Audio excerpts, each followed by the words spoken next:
তিন মুক্তির এই দোয়াটি এর আগে আর কখনো শুনেন নাই, মাত্র কয়েক মিনিটে আপনাদেরকে ভেঙে ভেঙে বলে দিচ্ছি, তারপর এর ফজিলত বর্ণনা করবে ইনশাআল্লাহ। খুশি হয়েছেন মনে হয় না? প্রশ্ন কমন পড়ে গেছে।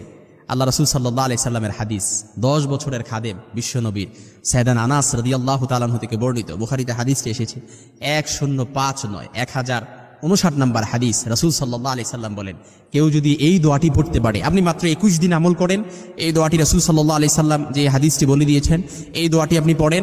আল্লাহ রাসূল সাল্লাল্লাহু আলাইহি সাল্লাম বলেন, আল্লাহর উপর তাওয়াক্কুল করে যদি আপনি এই দোয়াটি পড়তে পারেন, আল্লাহ তাআলা আপনার পক্ষ থেকে ঋণ মুক্তির ব্যবস্থা করে দিবেন ইনশাআল্লাহ।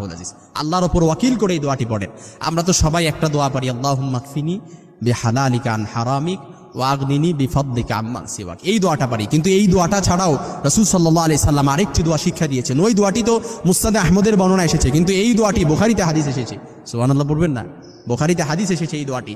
এজন্য আমরা এই দোয়াটি শিক্ষা নিব ইনশাআল্লাহ। মাত্র কয়েক মিনিটে আমি আপনাদেরকে দোয়াটি শিক্ষা দিচ্ছি, একেবারে ভেঙে ভেঙে বলে দিচ্ছি। আপনারা একটু আমার দিক অ্যাটাচমেন্ট বাড়ান। আল্লাহ রাসূল সাল্লাল্লাহু আলাইহি সাল্লামের হাদিস আমি বলে দিচ্ছি, আল্লাহুম্মা ইন্নী আউযু বিকা মিনাল হাম্মি ওয়াল হুজনি ওয়াল আজজি ওয়াল কাসলি ওয়াল বুখলি ওয়া দালাইদ দাইরি ওয়া গালাবাতির রিজাল। একেবারে সিম্পল। আপনি আল্লাহর কাছে যখন এই দোয়াটা পড়লেন, আপনি আল্লাহর কাছে বলছেন, আয় আল্লাহ, আমি আপনার কাছে আশ্রয় গ্রহণ করছি। 8টি আল্লাহর কাছে আপনি আশ্রয় প্রার্থনা করছেন, অর্থাৎ আপনি আল্লাহ তাআলার কাছে 8টি বিষয় থেকে আশ্রয় প্রার্থনা করছেন। 1 নাম্বার হচ্ছে আপনি আল্লাহর কাছে বলতেছেন, আয় আল্লাহ, আমি আপনার কাছ থেকে আশ্রয় গ্রহণ করছি দুশ্চিন্তা, পেরেশানি, দুঃখ, বেদনা, যন্ত্রণা, মনের কষ্ট, অক্ষমতা, অলসতা, কৃপণতা, তারপর কাপুরুষতা, ঋণের বোঝা, মানুষের প্রাধান্য বা প্রভাবের অধীনতা থেকে আমি আপনার কাছে আশ্রয় প্রার্থনা করতেছি। তার মানে একটি দোয়ার ভেতরে আপনি আল্লাহর কাছে 8টি জিনিস আল্লাহর কাছে চাইতেছেন। তার মানে আল্লাহ তাআলা এই একটি দোয়ার ভেতরে আপনাকে 8টি মহা পুরস্কার দান করবেন।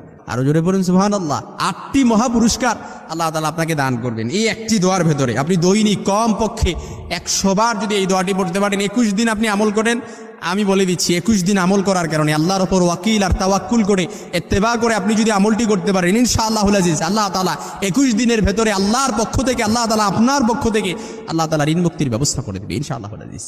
আপনি আল্লাহ তাআলার কাছে এই দোয়াটি পড়েন। ঋণের যত ঝামেলা, আপনি দেখতেছেন দেয়ালে পিঠ থেকে গেছে, চারদিক থেকে অন্ধকার, কোন দিক থেকে পিঠ থেকে গেছে, চারদিক থেকে অন্ধকার, কোন দিক থেকে চারদিক থেকে সব মানুষের কাছ থেকে আশার সহযোগিতা পাওয়ার আশা ছেড়ে দিয়েছেন, কোনো সমস্যা নাই। এই দোয়াটি আমল করেন। দৈনিক কতবার পড়বেন? 100 বার। খুব কঠিন দোয়াটি না? দোয়াটি খুব কঠিন? একদম সহজ। আপনি যদি কয়েকবার পড়েন আপনার মুখস্থ হবে, কারণ একেবারে পরিচিত শব্দ। আমরা অনেক সময় দোয়াটি, এই শব্দগুলো শুনে আসছি। এজন্য আল্লাহ তাআলা যেন এই দোয়াটির মাধ্যমে, এই দোয়াটি পড়ার মাধ্যমে আল্লাহ তাআলা যেন আমাদের ঋণগুলো, এই পেরেশানি, উদ্বেগ, উৎকণ্ঠা, কৃপণতা, অলসতা, অক্ষমতা সব কিছু যেন আল্লাহ তাআলা দূরীভূত করে দেয়। পড়েন আমিন। আরেকটু জোরে পড়েন আমিন। তিন মুক্তির এই দোয়াটি এর আগে আর কখনো শুনেন নাই, মাত্র কয়েক মিনিটে আপনাদেরকে ভেঙে ভেঙে বলে দিচ্ছি, তারপর এর ফজিলত বর্ণনা করবে ইনশাআল্লাহ। খুশি হয়েছেন মনে হয় না? প্রশ্ন কমন পড়ে গেছে। আল্লাহ রাসূল সাল্লাল্লাহু আলাইহি সাল্লামের হাদিস, 10 বছরের খাদেম বিশ্বনবীর সাইয়েদানা আনাস রাদিয়াল্লাহু তাআলা আনহু থেকে বর্ণিত, বুখারীতে হাদিসটি এসেছে 1059 নয় 1059 নম্বর হাদিস। রাসূল সাল্লাল্লাহু আলাইহি সাল্লাম বলেন, কেউ যদি এই দোয়াটি পড়তে পারে, আপনি মাত্র 21 দিন আমল করেন, এই দোয়াটি রাসূল সাল্লাল্লাহু আলাইহি সাল্লাম যে হাদিসটি বলে দিয়েছেন,